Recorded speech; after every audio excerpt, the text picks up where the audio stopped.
get afraid and they start panicking, just like how we do in our lives. When things start to happen and it's out of our control, we start to panic. We not know what to do, and we start pulling our hair out and we just start acting crazy.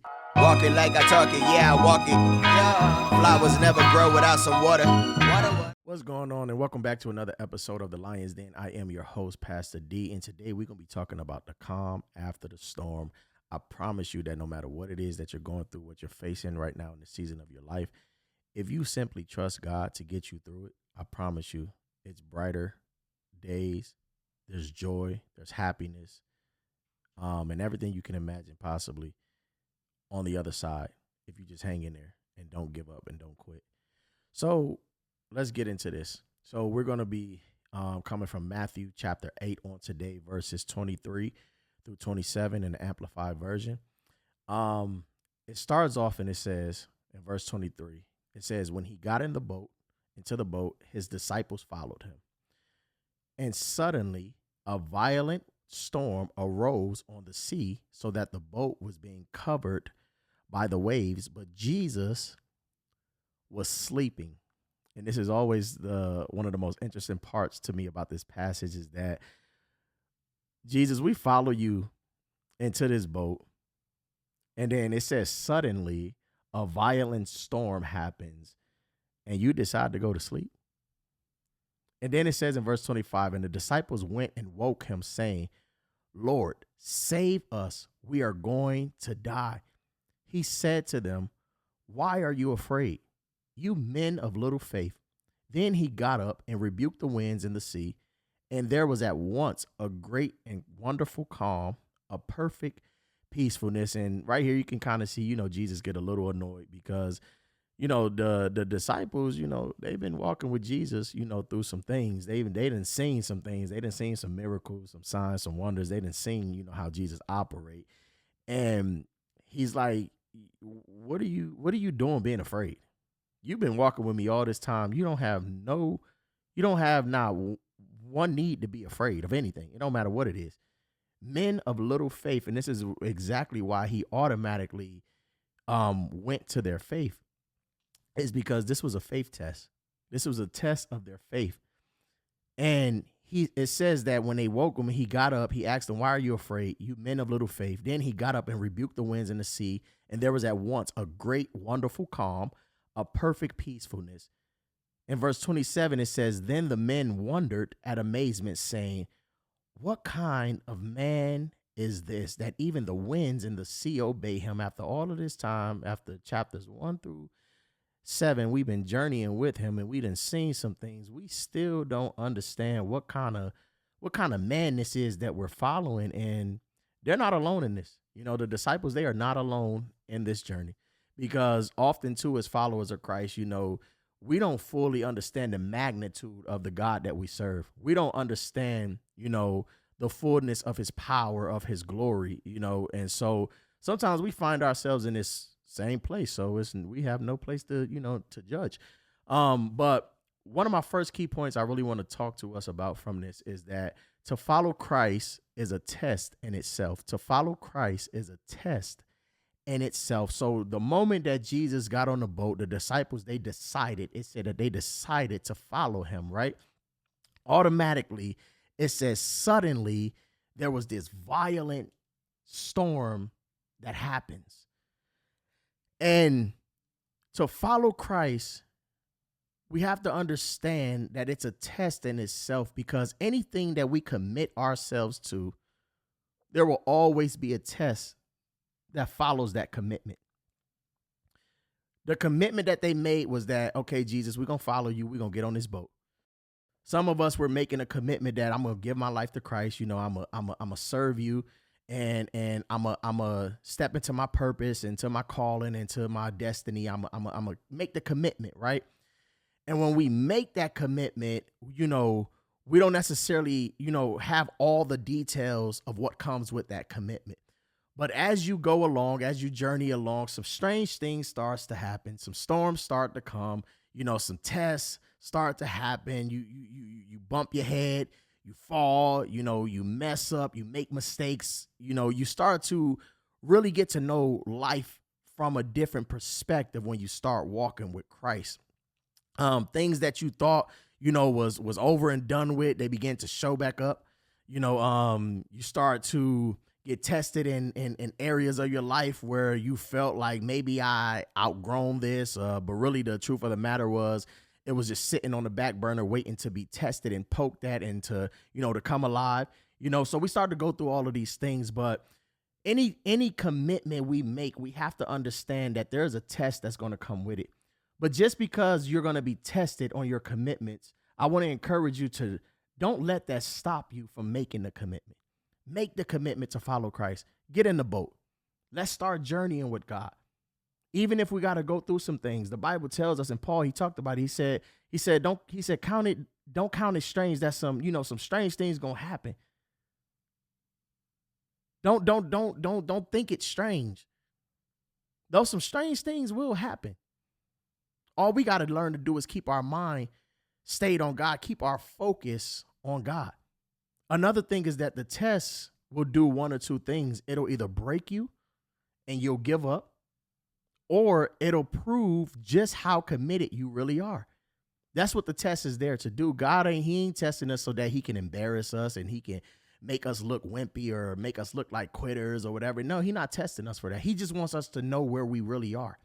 He wants us to know the level of commitment that we really have to what it is that we're committing ourselves to.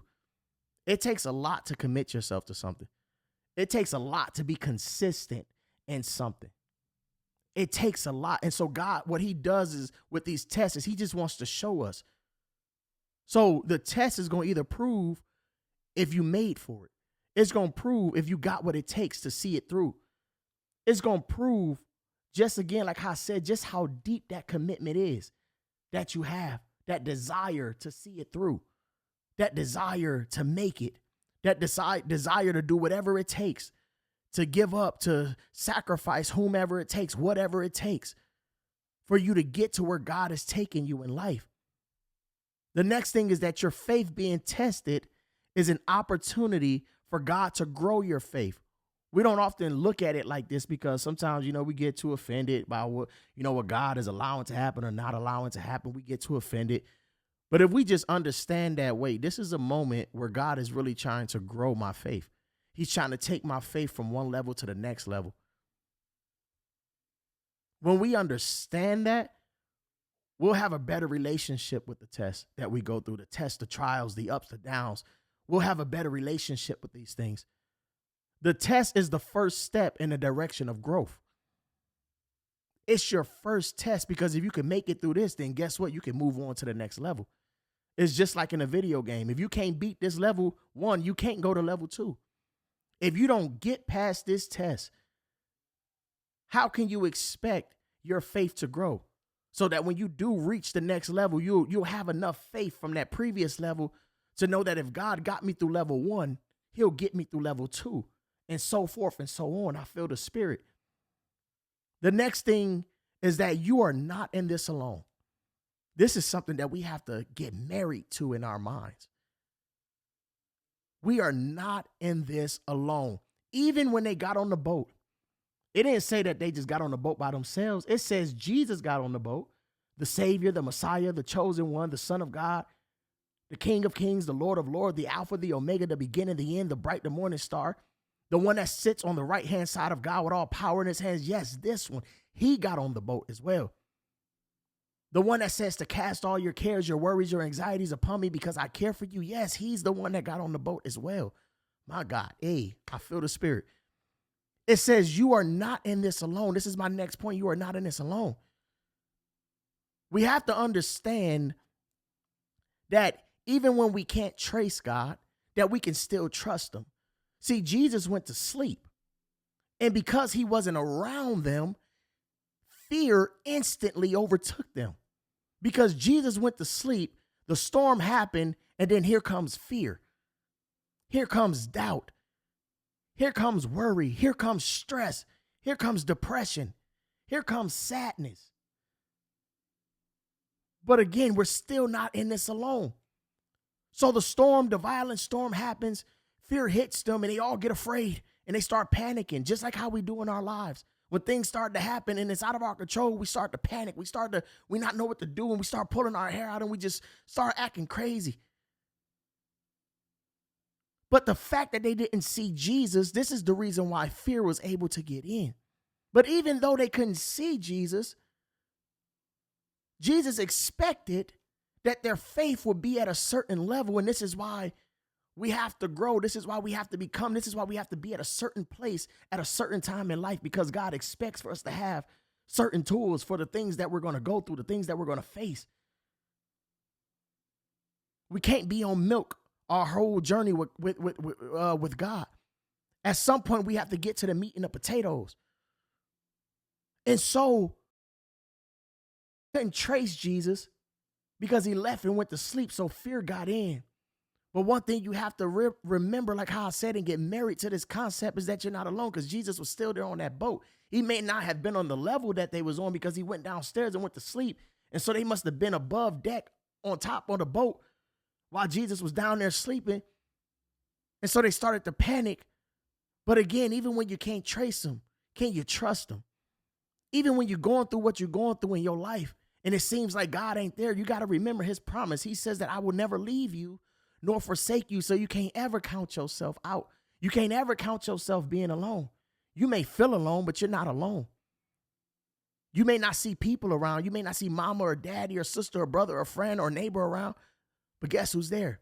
God, he's there. Why? I know he promised me that. I can feel him. I can sense him, my God. The next thing is that he may not come when you want, but he's always on time. You know, and we used to sing this song growing up. He may not come when you want, but he'll be there right on time. He's an on-time God. Yes, he is. Jesus he came right in the midst when faith happened. They came and they started waking him up. And he was right there for them. He didn't prolong his waking up. He didn't say, give me 5 more minutes. When he instantly saw that they were in fear, he got up and he attended to what he needed to attend to address what he needed to address. And this what makes him an on-time God, is that the moment I start to sink in fear and in doubt, he's always there to pull me up. Get up. Keep going. Keep pressing. Keep pushing. Keep believing. Keep praying. Keep getting in the word. My next thing is that sometimes God will get quiet in the midst of our storms to see how we'll react. Oh my God, I know this too well. There's some things I went through in life and I'm just like, God, is you seeing this? Is you hearing this?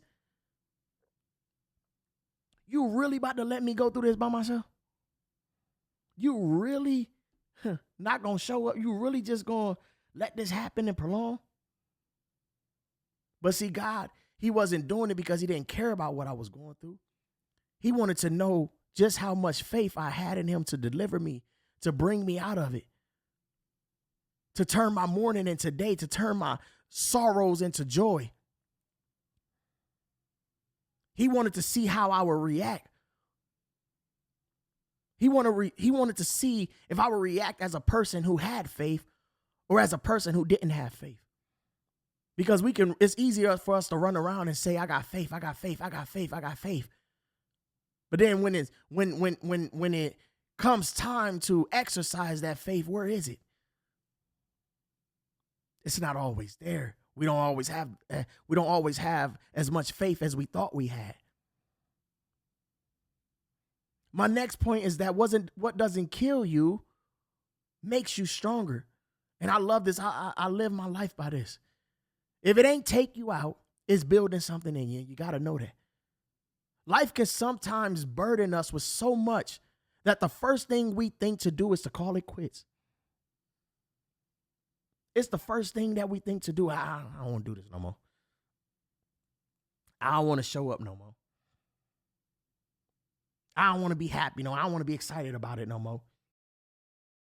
The first thing we think to do is just quit, just give up. Count it as not being worth it. Life can sometimes burden us with so much that the first thing we think to do is call it quits. But if you hang in there, excuse me, I promise it'll birth something in you and you'll know a strength and a peace that only Jesus can provide. Imagine if they would have just started jumping off the boat just because the storm came. No, but see, the wise thing in what they did, even though their faith should have been exercised and it should have been there, they ran to Jesus. They ran to the Savior. I'm going to run to who I know can provide for me, who I know can save me, who I know can heal me, who I know can deliver me, who I know can make a way for me. I ain't about to run to these things that only give me temporary fixes and healings and dealings. No, I need something that's permanent. So they ran to Jesus because they needed a solution to what was going on. This storm is here. We don't know what to do. We don't know what's going on, but we need an answer. We need something that we obviously can't give ourselves in this moment. And so if you hang in there, something's going to be birthed out of what it is that you're going through.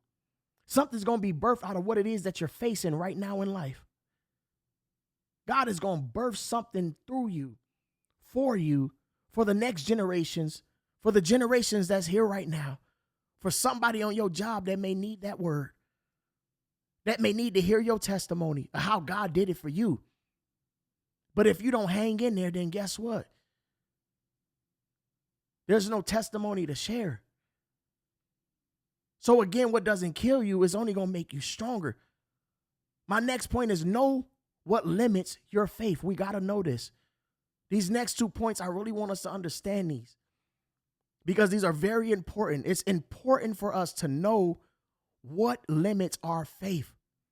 Some things that can limit our faith is stress, worry, fear, doubt. They're all threats when it comes to our faith. Why is it a threat to our faith? Because if I'm operating in any of them, guess what? I'm not operating in faith. So therefore, I stop believing. I stop trusting God. I stop knowing who he is. My faith begins to tank, to sink. I go from having full faith to being on E. Another thing is what you choose to focus on. This is what makes the difference. This is also a threat to your faith. This is why the Bible says to walk by faith and not by sight. Because if I start to focus, Peter, on the ways and everything, even though I'm walking with Christ, the disciples, even though we on the boat with Jesus, if I start looking at everything else around me, how it feels, what it looks like, what it sounds like, what's going on with them, what they doing, what they not doing, what they got going on, what they don't got going on, what they have that I don't have. You know, the comparison game that we do with social media. If I start fixating and focusing my eyes on all the wrong things, then guess what? It interrupts my faith, my God, in God.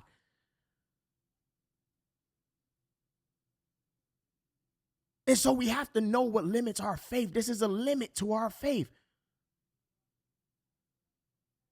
What you choose to focus on makes the difference. In this season of our lives, we shouldn't be focusing on the political race. We shouldn't be focusing on who's going to be the next president. We need to be focusing on getting to know Jesus. There's too much going on out in this world that we need to get serious about knowing Jesus, knowing that he saves, knowing that he heals, knowing that he is the answer, knowing that he is the one that laid down his life so that we, my God, can be here today. I feel the Spirit of God. My God. My last point is to know the benefits of your faith. It don't only do you good to know your limits, you got to know what also benefits your faith, what helps build your faith. Our faith in God and what he can do gives us power to move heaven on our behalf.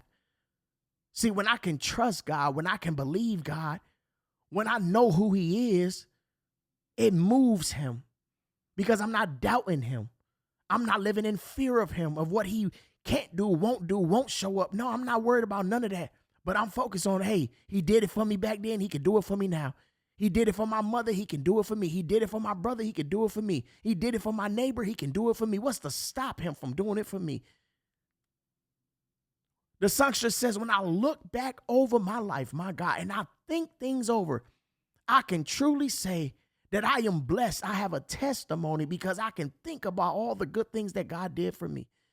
And this is what helps me be encouraged in my faith, that no matter what I'm facing, no matter what level I'm on, no matter what devils I'm facing, no matter what giants I'm facing, that at the end of the day, if I know what my God is able to do, my faith gonna keep being built time after time after time. The next thing is that God gives us tools. What are these tools? It's faith, prayer, his spirit, his word to overcome any storm that we face.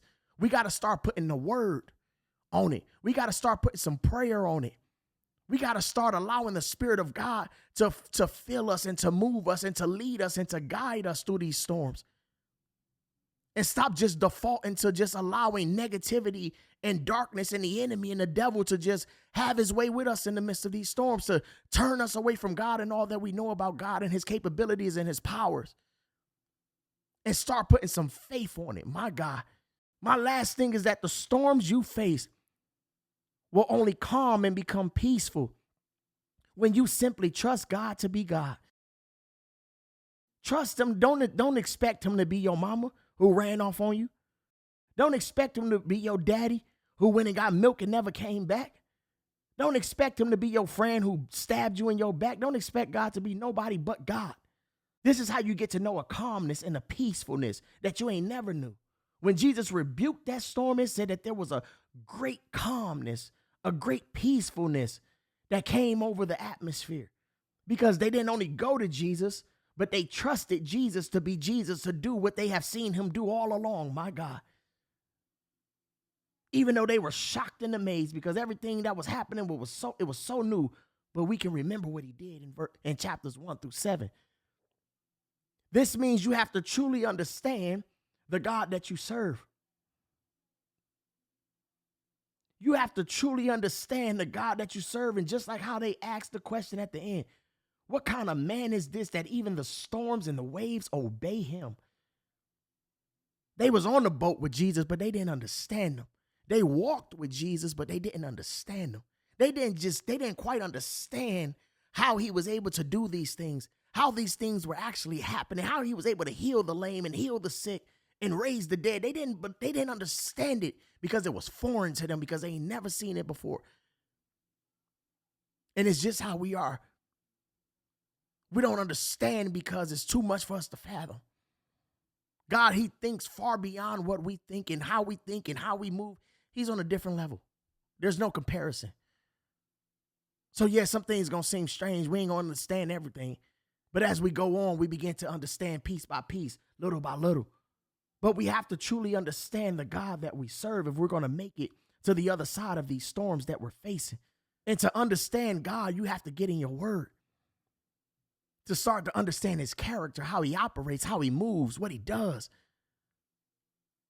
That things you think he won't allow to happen, you'll see that, hey, he allowed it to happen for a reason, Job. The calm after the storm. If you trust God to get you through it, again, whatever you're facing, whatever you're going through, whatever's in front of you, whatever you're testing, your trials are, whatever you're going through right now, if you just trust God, my God, to see you through it, to get you to the other side of it, I promise you, there is calmness, there is peace, there is joy, there is hope, there is life, there is faith, there is goodness, there is laughter, there is so many good things waiting on you. After the storm have coming on, some of us are in spiritual storms. Some of us are actually going through real life storms. And my prayers go out. But once it's all said and done, and we run to Jesus, we run to the word, we run to prayer, we run to God, we get what we need. And that's a calmness that this world can offer us. That's peace that this world can offer us. I pray that something was said in this message that will encourage you along your journey to keep going. Don't give up. Don't quit. Don't throw in the towel. Remember, if it don't kill you, it's there to make you stronger. It's going to birth something out of you if you just keep going. Always remember, the race is not given to the swift nor to the strong, but to the one that can endure. And it's going to take some endurance. God is with you. You're not alone. I want to thank y'all for watching. supporting, showing love. As always, like, comment, subscribe, share this with somebody that you feel may need this video. And keep trusting God, because I promise you, if you keep trusting him, you keep believing him, and you keep allowing him to do what he desires to do in your life, you're going to see in the end that it was worth it. You trusting him, you having faith, and you believing. But God bless y'all, and as always, Wisdom is for free, but yet it's overpriced. And I never seen success happen overnight.